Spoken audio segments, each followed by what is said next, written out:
চলো বন্ধুরা, আবার একটা মিনি ব্লগ নিয়ে তোমাদের কাছে চলে এলাম। এই মাত্র বরমশাই ফিরলো মেয়েকে নিয়ে। আজকে মেয়েকে বরমশাই আনতে গিয়েছিল। এই যে দেখো, এসেই লুকোচুরি খেলা শুরু করেছে। সকালে তো রান্নাবান্না সব কিছুই করে রেখেছিলাম।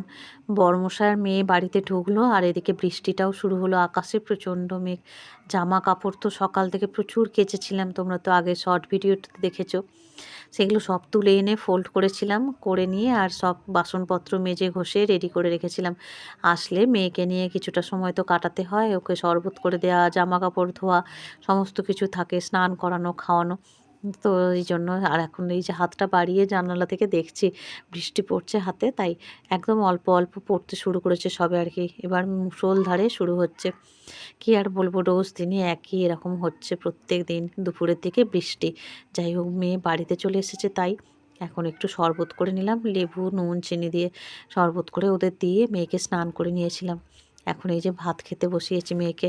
বরমশাই যেহেতু অফিস যাবে বলে টিফিন সকালে গুছিয়ে রেখেছিলাম, ফ্রিজে তোলা ছিল, বার করে সমস্ত কিছু একটু গরম করে নিয়েছি।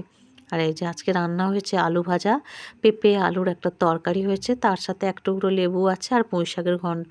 আজ পুরোই নিরামিষ হয়েছে। এখন এই যে মেয়েকে খাওয়াতে বসেছি, আর ও তো খাওয়ার সময় কার্টুন একটু দেখে, তো ওই জন্য ওকে দিয়েছি কার্টুনটা চালিয়ে। মেয়েকে খাইয়ে উঠে আমিও খেয়ে নিয়েছি তাড়াতাড়ি করে। একটু শসা আর পানি ফল দিয়েছি, এখন মেয়ে খাচ্ছে বসে। আর ওদিকে জামা কাপড়গুলোও বেশিরভাগই মেলে দিয়েছিলাম, যেহেতু বৃষ্টি হচ্ছে ছাদে তো দিতে পারিনি, দড়িতে দিয়ে এসেছিলাম। তো আর দু একটা জামা কাপড় রয়ে গেছে, সেগুলো ঝটপট ওই দড়িতে দিয়ে চলে আসি। এসে তারপরে মেয়েকে নিয়ে ঘুম পাড়াবো। বাসনপত্র মাজা ঘষাও হয়ে গেছে, রান্নাঘরটা পুরোই ক্লিন করে নিয়েছি। কারণ এই দুপুর টাইমে অনেকটা বাসন জমে, কারণ সব তোলা থাকে তো রান্নাগুলো। সেই সব বাসনপত্রগুলো মেজে গুছিয়ে তারপরে মেয়েকে নিয়ে শুতে যাই। তবে আজকে শুতে অনেকটাই লেট হয়েছে, প্রায় 4টে পেরিয়ে গেছে।